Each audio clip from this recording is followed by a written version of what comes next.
Ladies and gentlemen, I'm pleased to see you here. You came to be entertained and to forget your troubles. I know there is always some misunderstanding between husband and wife, parents and children and sweethearts, and everyone thinks his or her problem is always the greater. But I think after you hear this story, you might change your mind, and the things that appear grave to you now will diminish and fade away. This story has a real problem. It is the story of Vivian Hamilton, accused of murder and being tried before me, Judge Mitchell, without a jury.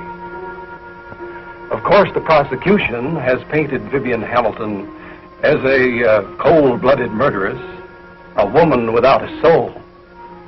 But we have yet to hear her side of the story. The defense may proceed. Your Honor, we have heard up to this time nothing but the damning evidence the prosecution has brought forth. We have offered no defense, nor do we intend to do so, until you have heard the real story. Vivian Hamilton, will you now tell the court in your own words your story as you lived it? Yes, sir.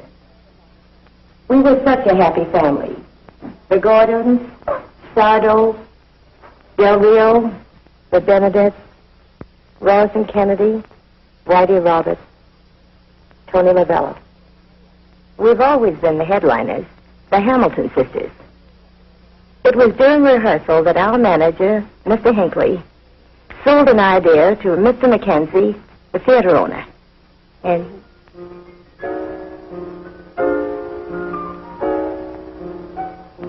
every hour of every day, every minute that you're away, I keep thinking of you, blessing the love we knew. Every morning when I awake, have my coffee and coffee cake.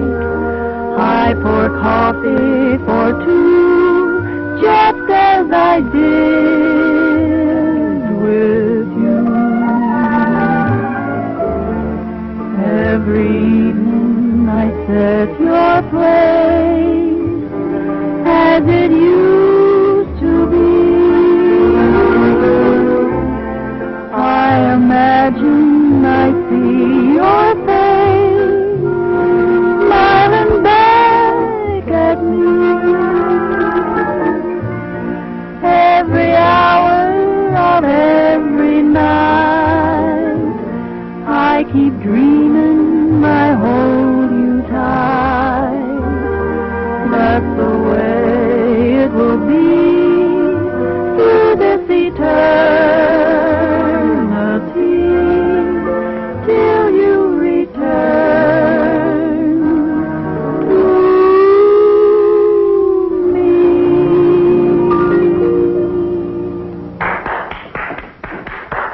Bravo, magnifico, bravissimo. Great, ain't it, Mackenzie? Well, a good routine. Good routine. Listen, with that act and a little smart publicity, your theater won't have enough seats to hold the audience, Mac. Andre, when did you get in? Today, I was sent for special. Each time I see you girls, you look more wonderful. It's incredible. Each time I see you, I can't believe it either. After that riot in Memphis, when your mental act backfired, I thought you'd given up your career. Oh, that was just a mental lapse. Look, Ted, you're asking me for a percentage deal, but all you're offering is conversation. The red-minute trick we haven't tried before. Except one. That's why I sent for Priso. Come on, let's go to your office.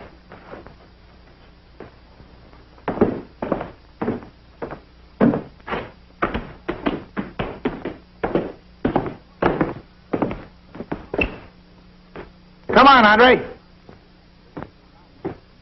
Voi siete un angelo del cielo, signorina. None of your foreign remarks.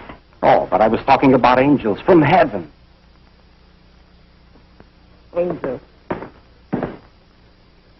Now, Mr. Mackenzie, will you tell the court exactly what happened? Well, I remember. It all started as a publicity stunt for the show. The theater business had fallen to an all-time low. I knew I had an exceptionally good bill, but it still didn't help. I was ready to listen to any proposition. Hinckley sold me the idea. All right. You put an SRO sign on my box office, Hinckley, and you got yourself a deal. But how about the girls? Will they go for it? I'm their manager, ain't I? Just leave it to Hinckley. Oh, say, Mac, I happen to be a little low this week, and since I've been engaged, I was wondering... Sorry, Andre. You know our policy. No advances. Besides, I didn't send for you. Well, then who did? I did. Oh, you. And how about you lending me $100 till payday? How bad do you need it? Bad enough to ask you. I'm not going to lend it to you. This time you're going to have to work for it. In fact, an extra 100. Every week. What's the pitch? Romance. Right down your alley. I just dreamed up a little publicity stunt for the girls. And I'm going to need somebody to play, Romeo. For $100 a week. In advance. Bring on, Juliet.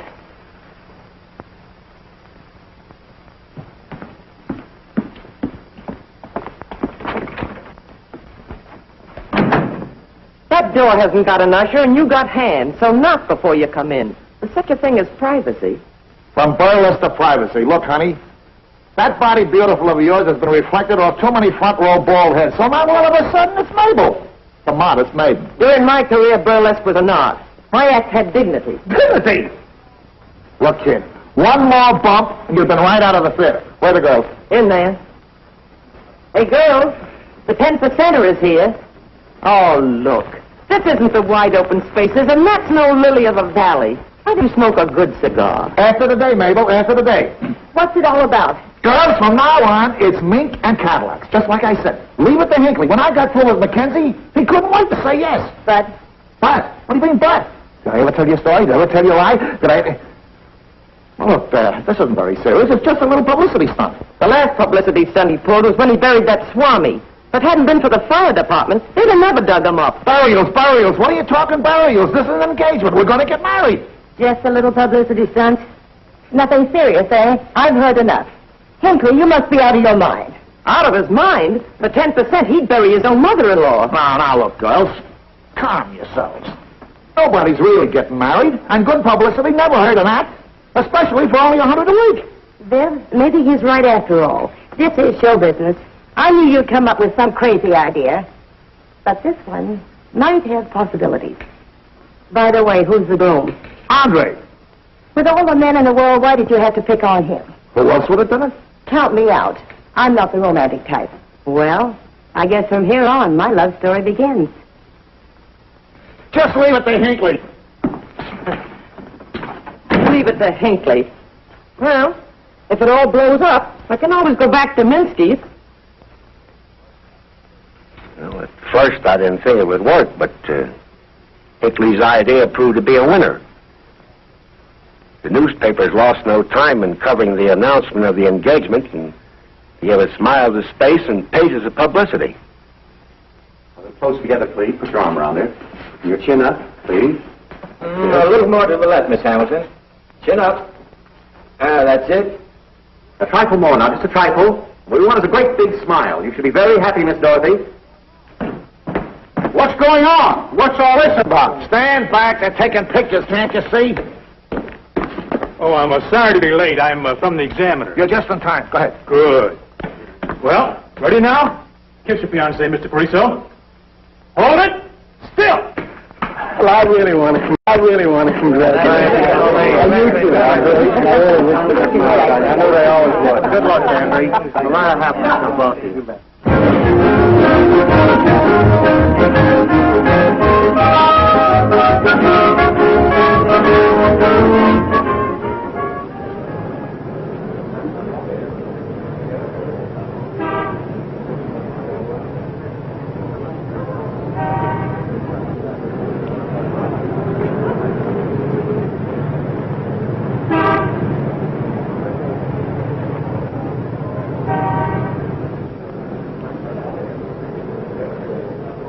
tell you?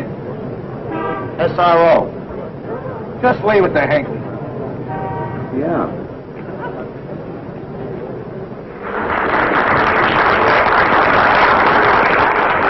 And I was practicing a little juggling I got so I could do three pretty well. You've been so nice, I'm going to try it.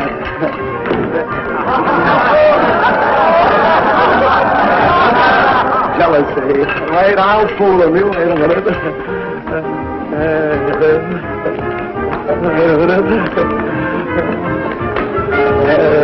You know, a pause makes some jugglers nervous. Doesn't bother me a darn bit. Watch this one. This is the hard one.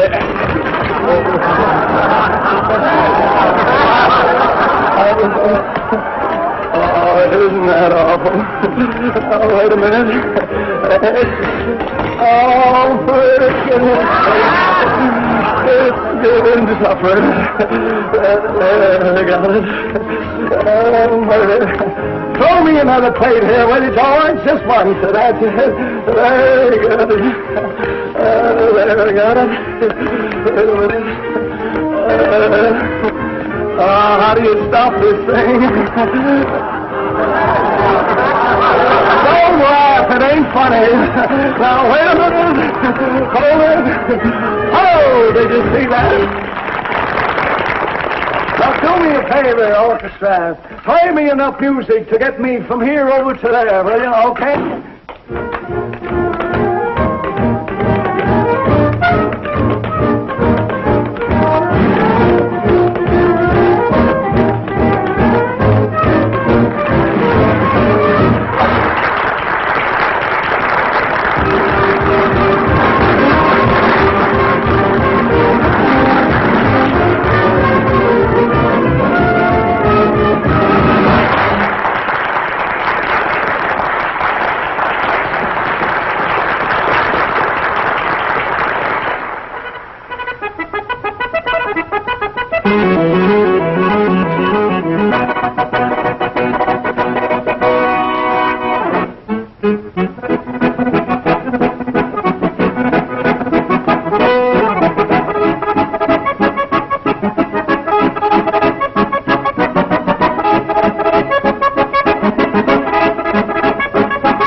How's it all going, girls?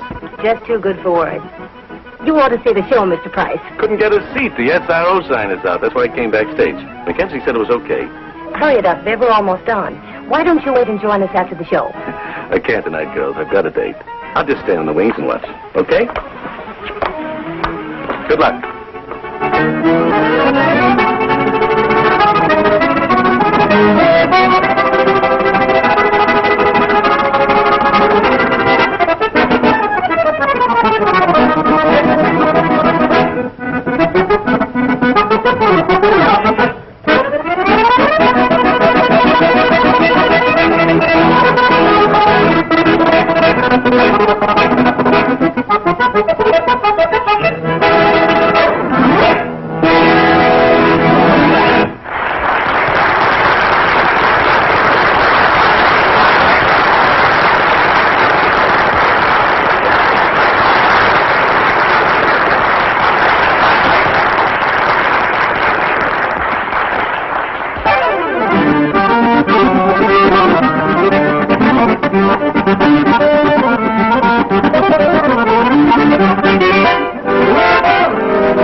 fall in love. Never say you don't like dreaming of a cozy cottage, a garden too, and tiny feet to run to welcome you. Never say you'll never be the kind to ever keep one sweetheart on your mind, the kind that say they don't fall the hardest of all. So never say you'll never fall in love. Never say you'll fall in love. Like dreaming of a cozy cottage, a garden too, and tiny feet to run to welcome you.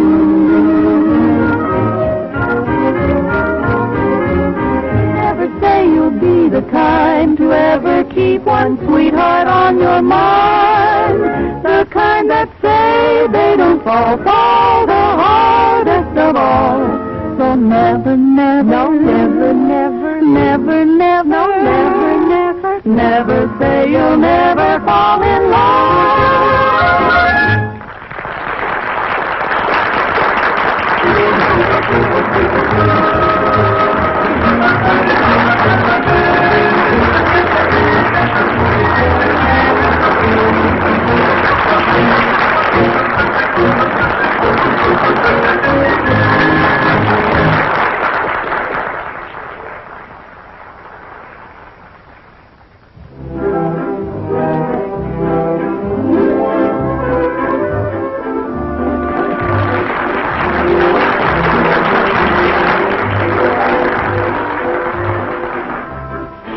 Ladies and gentlemen, a little bit later on in the act, I'd like you to see some very unusual vital tricks. Right now, a little pistol work, if you please.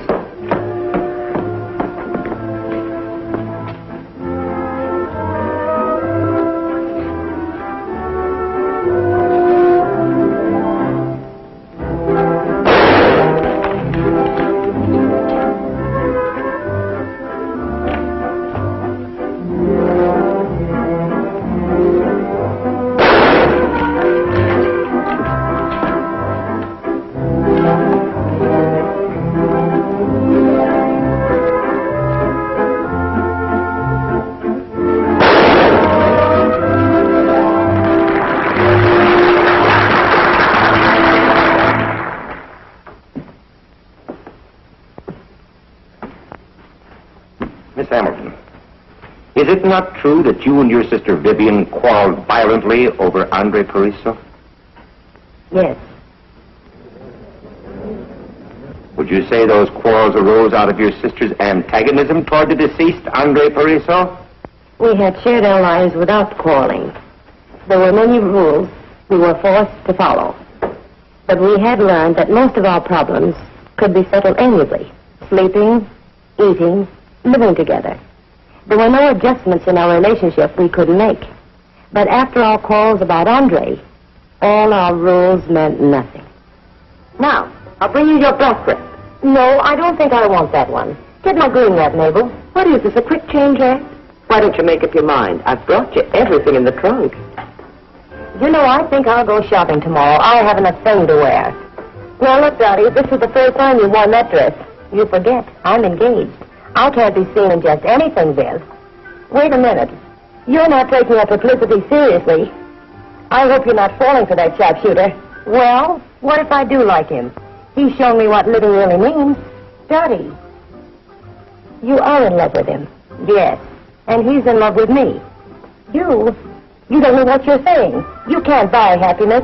Maybe you can't, if you're trading for even money. But I can afford to be shortchanged. Don't forget, I'm 35. Come on, Viv, we have a date. You have a date. If I have a date, you have a date too, my dear. Yes, with Hinckley.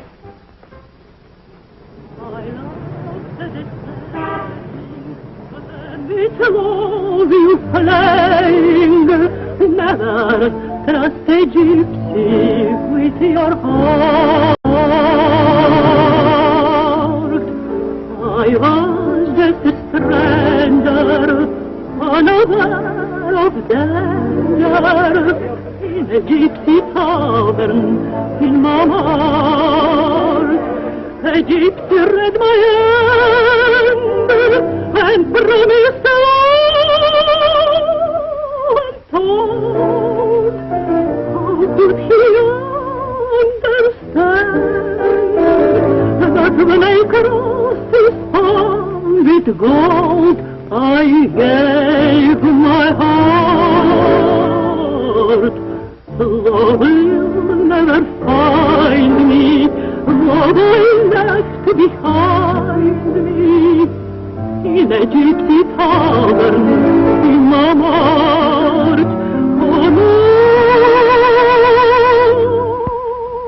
you must never trust a gypsy with your heart.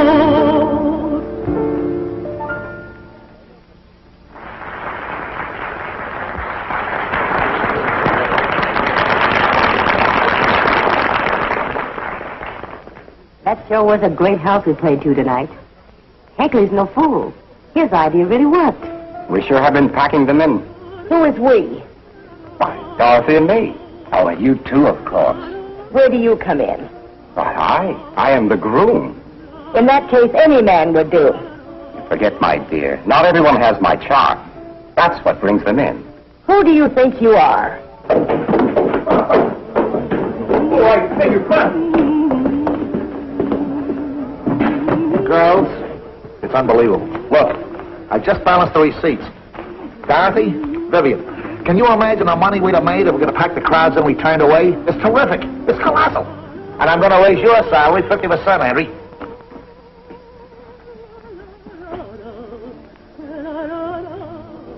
Not bad at all. Why separate payrolls? Did you really think we were one? We have separate bankrolls, separate accounts. We've always led separate lives. And I spend my money as I please.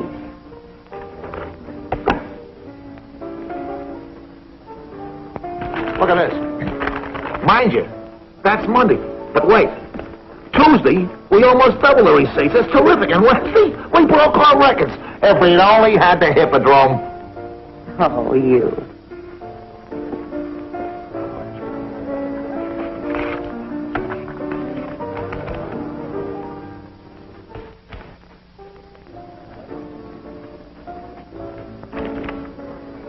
You're a silver. I love you. Will you marry me?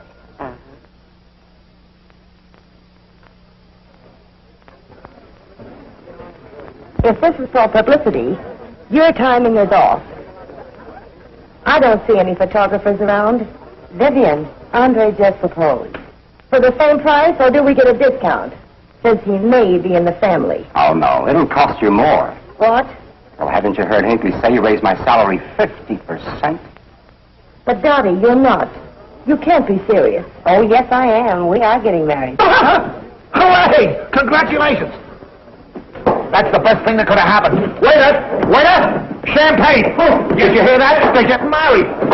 Renee! What up, wait? They're getting married.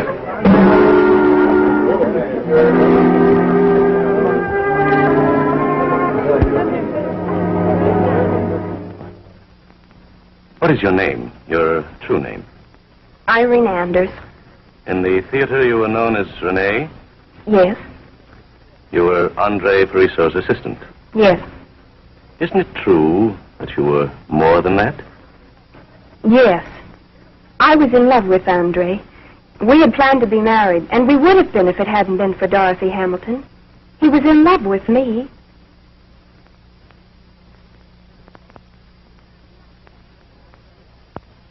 Nice technique, Andre. My dear, the true artist must give his all at every performance. You know, this profile of yours isn't bad at all. Well, while you're making headlines, I'm getting the brush off. The only time I've seen you since this thing started is on the stage. Well, my dear, you should consider yourself very fortunate. Think of all the people who come to the theater just to see me and are turned away at the box office. Oh, tell it to Mackenzie. He might appreciate the big attraction. But it's the Hamilton sisters that are getting the percentage. Percentages have a way of seeking their own level. That, my dear, is a basic law of supply and demand. But I have already started collecting our share. What did you do? Hypnotize her? Charm is the word, Renee. Charm. And as you see from this photo, the subject is quite susceptible. Well, what am I supposed to do while you're teaching her economics? Join the Hearts Club? You're not eligible. Yet. Now run along, my dear.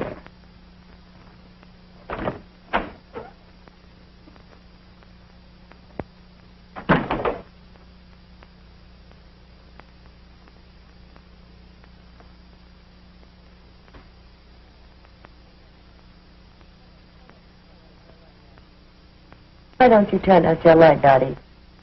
I can't. Not yet. Good night.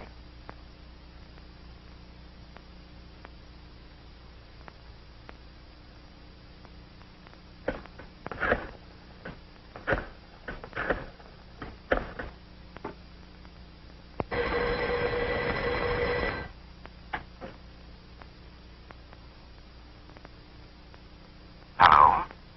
Hello. This is for you. Listen.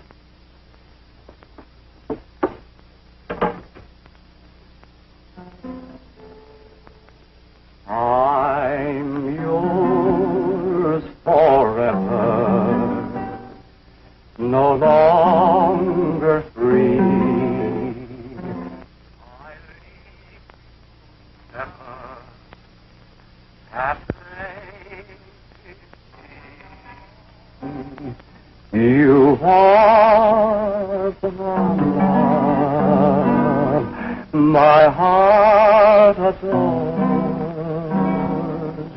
and I will be forever, ever yours. You are the one my heart adores,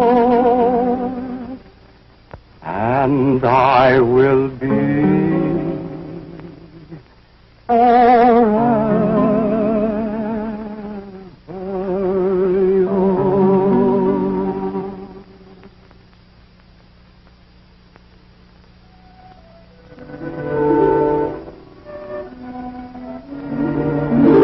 Good night, my darling.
is it, darling? What is wrong? I've been dreaming. I can't go on. Don't you think I know how you feel? I wanted love, too. All our lives, we've had to bury every normal emotion. I'm not a machine. I'm a woman. I should have the right to live like one. We've always said we were like other people, yet different. From the moment we started to crawl, when the leg of the table got between us and we couldn't pass, we knew. Yes, I remember. But we decided that our physical bond would never be our cross. But we've been successful. We've reached the top in show business, and there isn't a thing we can't have, except happiness. We've fooled ourselves that by entertaining others, we were making ourselves happy. But I never stood in your way. No, but always together. On dates, parties, nightclubs. I want to be free. Now I know that the only way I can be happy is to be alone with a man I love.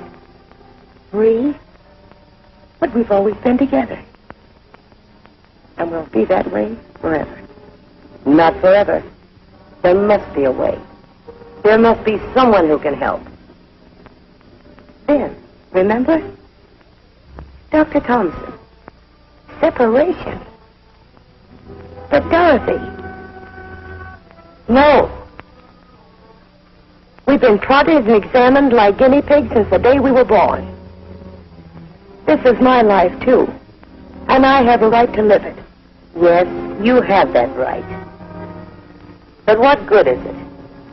Nothing you do has any meaning without love. How much can love demand from us? Remember the two brothers? When one of them died and the other had to be separated? He only lived a few days. We wouldn't have a chance. I don't care. I'd rather be dead than go on like this. You really love him so much. All right. Let's see, Dr. Thompson. Never have a set of Siamese twins been operated on while both were alive. If this operation were to be attempted, it would have to be done in 3 stages. The first 2, quite simple. Separation of the muscles, cartilage, and bone. Severance of the blood vessels would be no problem. The girls have different circulatory systems. Even their blood types are different. But the third will be difficult. And extremely dangerous. Successful separation of the nerves of the spinal column would be of great aid to science, but it might result in death. In this case, I would say the prognosis is unfavorable. Dr. Eckhart, what is your opinion? These 2 girls cannot live apart. Although they have 2 distinctly independent minds, they have been conditioned since birth to live as an entity. In my opinion, their separation is not feasible. When I examined the girls a number of years ago, the mere mention of doctor was enough to disturb them. Only a great emotional stress has brought them here. Dorothy's desire for marriage. This will not be easy. Miss Manning, will you have the girls step in? Yes, sir. The doctor will see you now. Will you come in, please?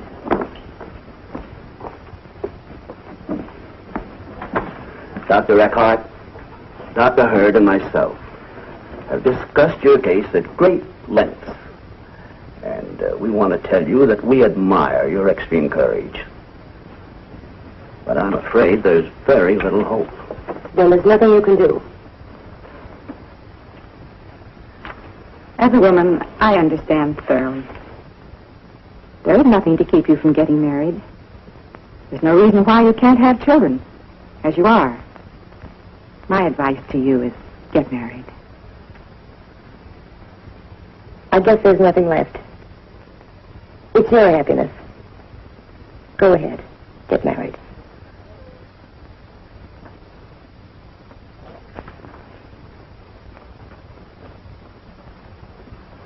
This is unheard of.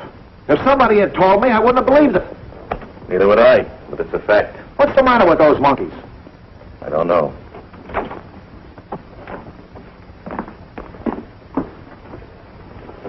We got it? We got it all right. In the neck. I sent for you because you asked me to get Dorothy a marriage license. Here's the result. 27 different states have denied you the right to marry. But why? I don't understand. I'm baffled myself. They gave no reason. They say it's bigamy. How dare they? I'll sue for damages. For what? By the implication. Me, a bigamist. Look, Dorothy, where there's a will, there's a way. I'm going to send you to a friend of mine. Maybe he can see a way out. His name is Dr. Burnham. Doctor? No, he's not that kind of a doctor. Here's his address.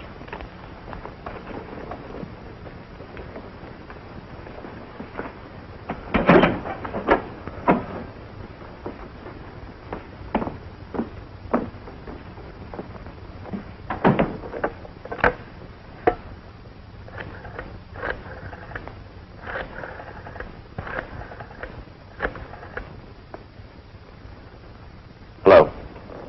Dr. Burnham, please. Thank you. I'll wait. This way, girls. Who is it, Martha? Well, there's two young ladies to see you. This is Dr. Burnham. We will refer to you, Doctor. Oh, yes. Well, I hope you won't mind if we chat while I plant this bush. There's a bench right over there, and Martha, why don't you fix us some tea? Of course. Thank you, Doctor.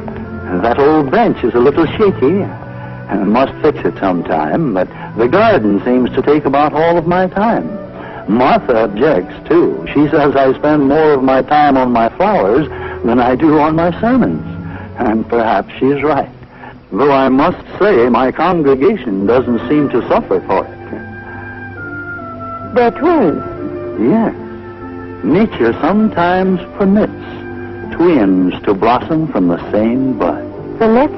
You make it sound as if nature were granting a favor. Oh, no, my dear. Nature never grants favors. What she does is with purpose and meaning. Every living creature is a part of her pattern. What purpose can she have in creating this, when every other thing is an entity by itself?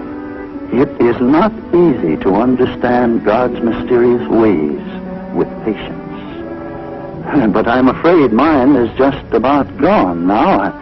This string simply won't come untied.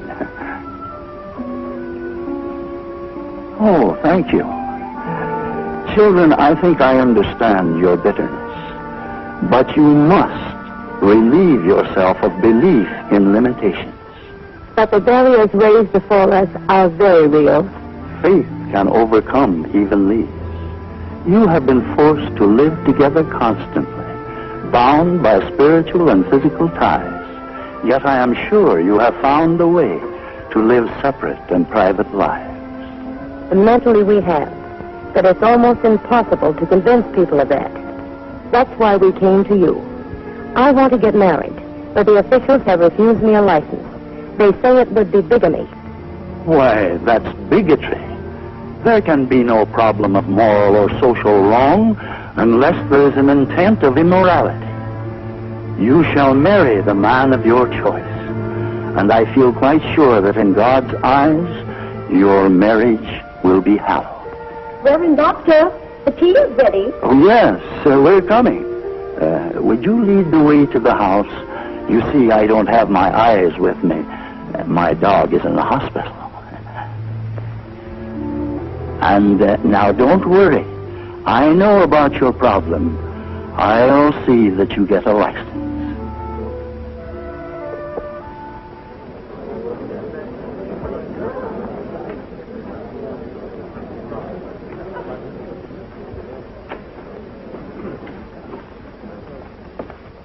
You are familiar with the weapons Andre Pariso used in the shooting act. Of course.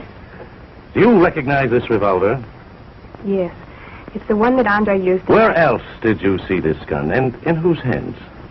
In Andre's, in this dressing room. The night that he showed me the marriage license that he got with the help of Dr. Burnham. You see, I got it. Here it is. You're not going through with this. Why not? Who's going to stop me? Me. Suppose I told him the truth. About what? about us. It might spoil your marriage. You wouldn't dare. Don't forget, I use real bullets. Accidents can happen. I can miss. Oh, don't be foolish. Haven't you seen our new building? Andre and Renee in the second spot. And it's only the beginning. Soon we'll be the headliners. Now be a good girl and get dressed. And don't forget, be at our wedding after the show.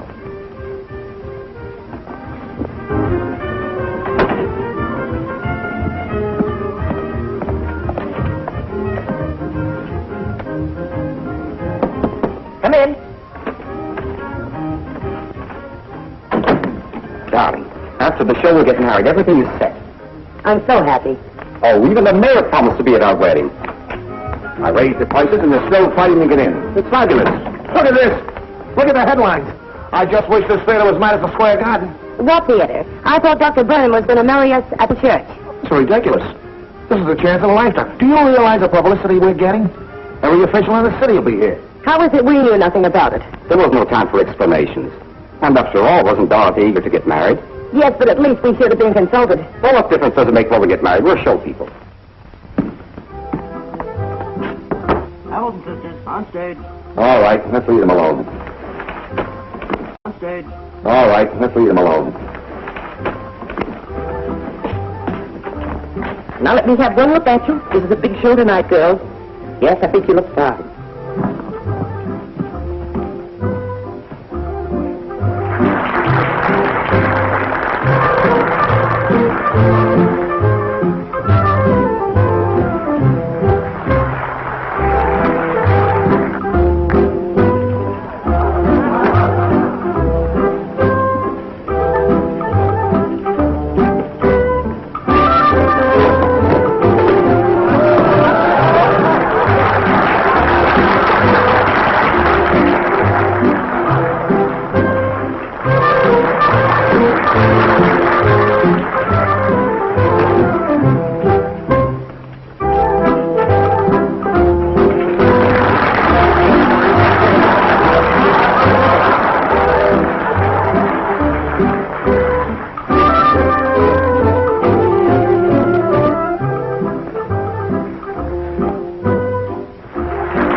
Is it new? 5 carats. Wonderful, Andre.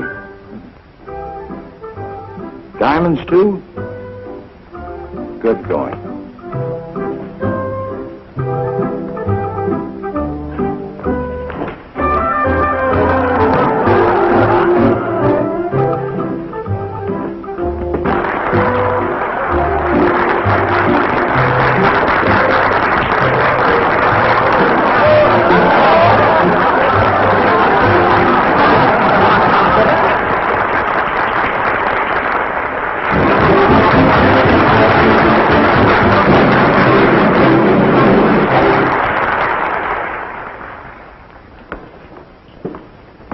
Ladies and gentlemen, this is the most unusual night in the history of the Bijou Theater.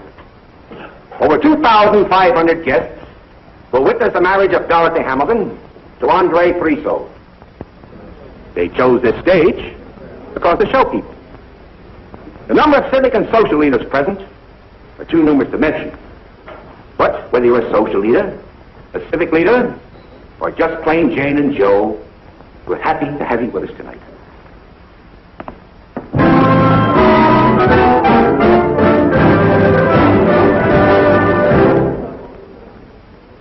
We are are gathered in this company to witness the joining together of this man and this woman in holy matrimony. Into that state, these two persons have now come to be so joined. Unless anyone can show cause why you may not be so joined together, I will now proceed. By the authority vested in me as a justice of the peace, Do you, Andre Pariso, take this woman to your wedded wife, to live together in lawful matrimony? Do you, Dorothy Hamilton, take this man to your lawful wedded husband, to live together in lawful matrimony? Will you love him, comfort him, honor and keep him? I really wonder if she'll be And by happy. giving and receiving a ring, She sure and by deserves joining it. hands, I do now pronounce you man and wife. You may kiss the bride.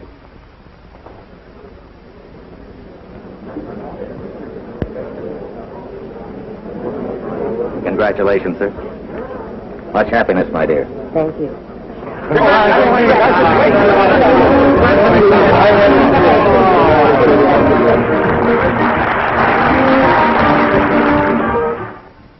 Good night, girls. Good night, Mabel.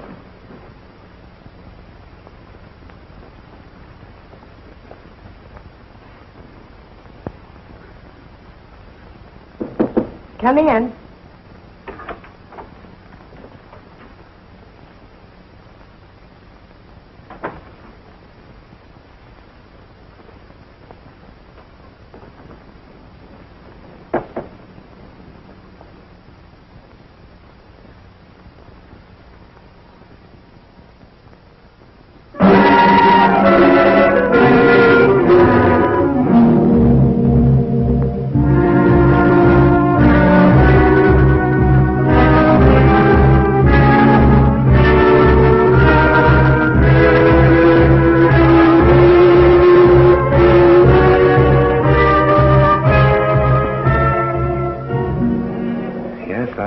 Pretty bad about that price.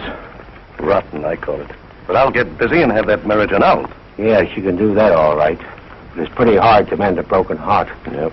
That's a dirty trick the way Andre played Dottie. I can't figure why he did it. She's such a swell girl. I'll tell you why. Because he never loved her.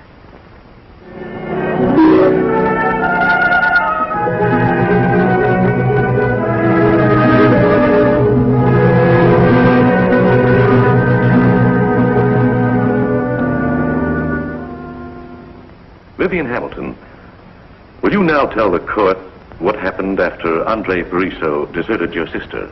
The show had to go on. We did our act as though nothing had happened. Until... Never say you fall in love.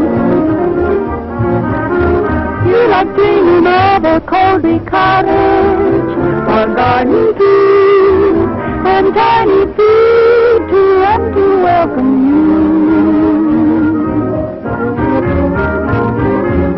Never say you'll be the kind to ever keep one sweetheart on your mind, the kind that say they don't fall for the hardest of all. So never, never, no, never, never, never, never, no, never, never, never say you'll never fall in love.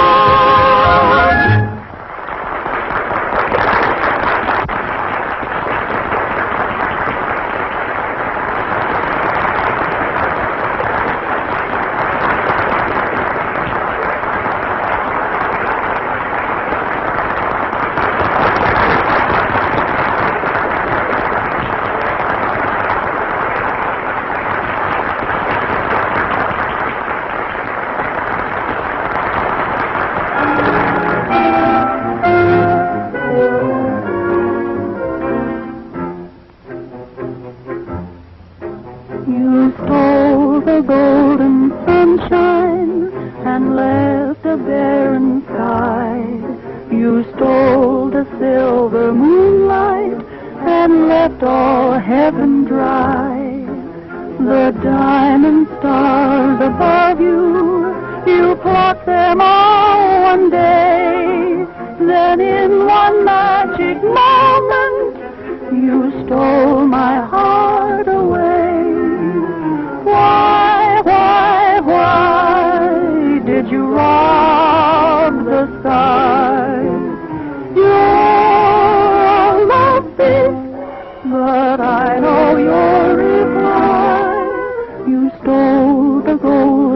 sunshine, then placed it in your smile.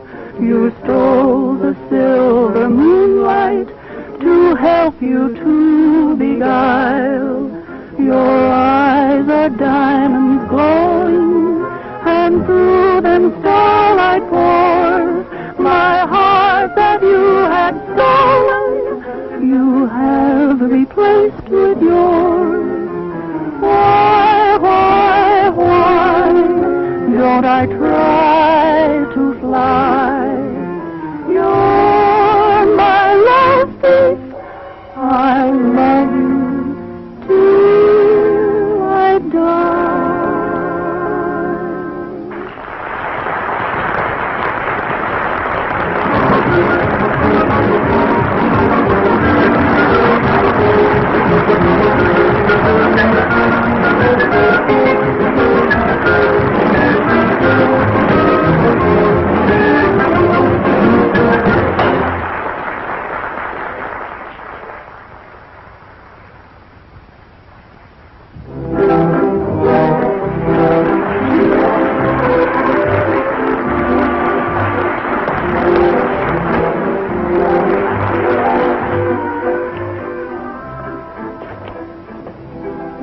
Ladies and gentlemen, a little bit later on in the act, I'd like you to witness some very unusual rifle shots.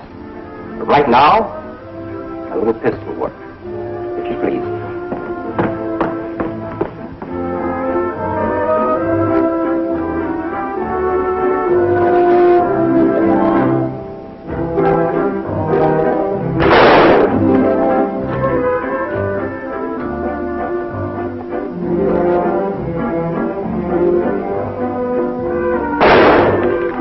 What's the rush, Viv? Why don't you snap out of it, Dottie? You didn't do a thing with our act tonight. I know it, but I can't help it. Look, sister, you don't think you're the only woman that's been jilted by Andre? No, of course not. It wouldn't be so bad, but I still love him. And that's what really hurts. Don't let him know it, Dottie. Smile. Put on a good act and smile. I'll try this. Let's change and get out of here. No. Why? Not yet. I want to watch Andre's act. Oh, all right.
For this next trick, ladies and gentlemen, I would like to use a mirror.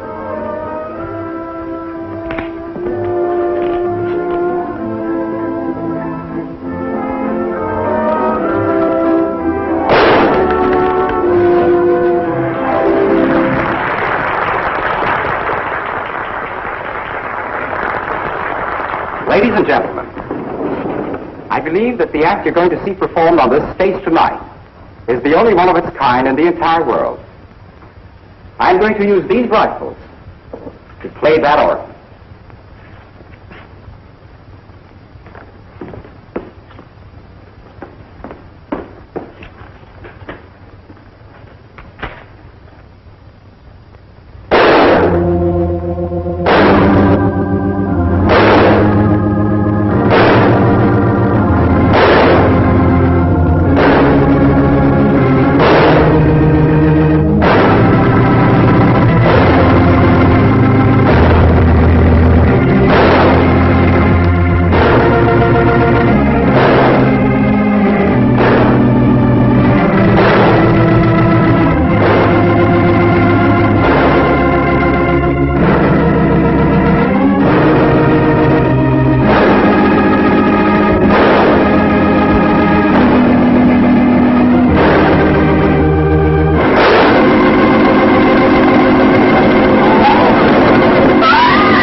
quiet. Ladies and gentlemen, there's been a slight accident. Music!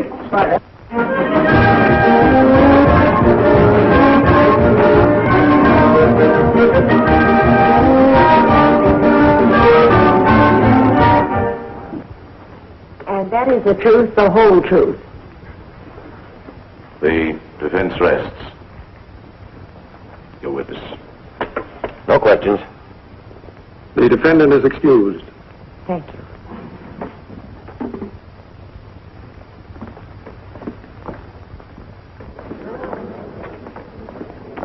The judge is going to have a tough time making a decision in this case.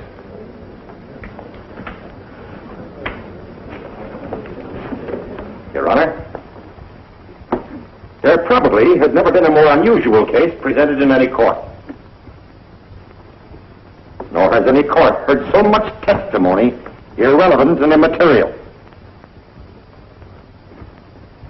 In a deliberate attempt to arouse our sympathy, the defense has taken us backstage into the life of the Hamilton sisters, deliberately ignoring the fact that we are only here because murder has been committed. The state is not concerned with the involvement in the lives and loves of the defendant, her sister, and the murdered man. It is only concerned with one question. Did or did not Vivian Hamilton, with premeditation and in cold blood, kill the deceased Andre Pariso? The answer to that is yes, by her own admission. I therefore ask the court to bring in the only verdict possible. Guilty. Guilty of murder in the first degree. I thank you.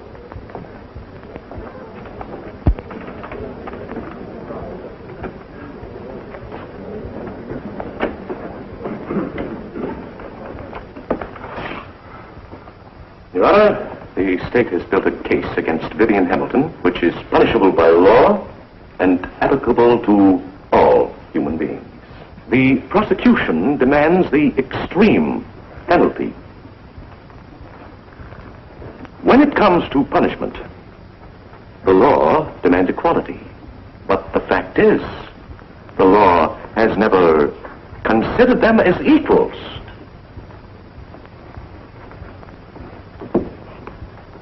They have been denied marriage, children, love, and all normal human fulfillment. Do you know how the Book of Knowledge defines them? As monstrosities. Your Honor, I ask you, are they monstrosities or are they human beings? Has the law ever protected them? No. But when it comes to punishment, to the destruction of their lives, the law demands the extreme penalty. Yes. Vivian Hamilton is guilty. Guilty of loving her sister better even than her own life. Should you find the defendant guilty as charged, under the statutes of this state, the death penalty would be mandatory. But if the law is to be satisfied, then the state becomes the murderer of an innocent person, Dorothy Hamilton. If you find Vivian Hamilton guilty of manslaughter, the penalty is life imprisonment. And even then, the law cannot deprive her sister Dorothy of her rightful liberty. I believe it is a fact that the law cannot take Vivian Hamilton into custody. I cannot conceive in my mind any other verdict than not guilty. The defense rests its case in the hands of the court.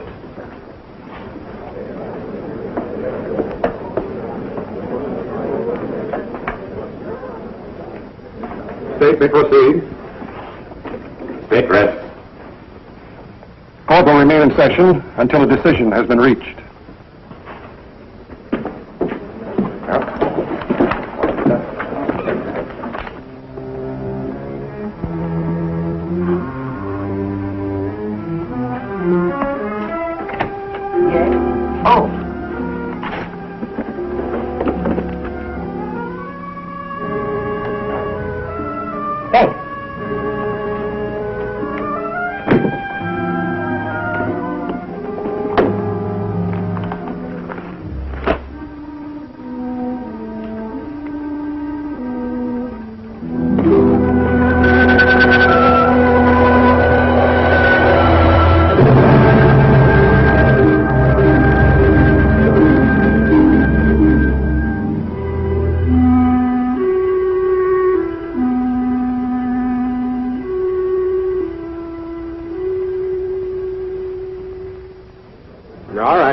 Don't tell the judge.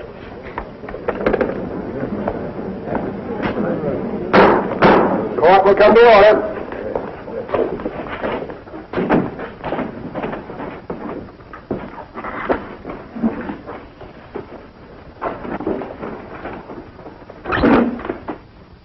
The defendant will rise.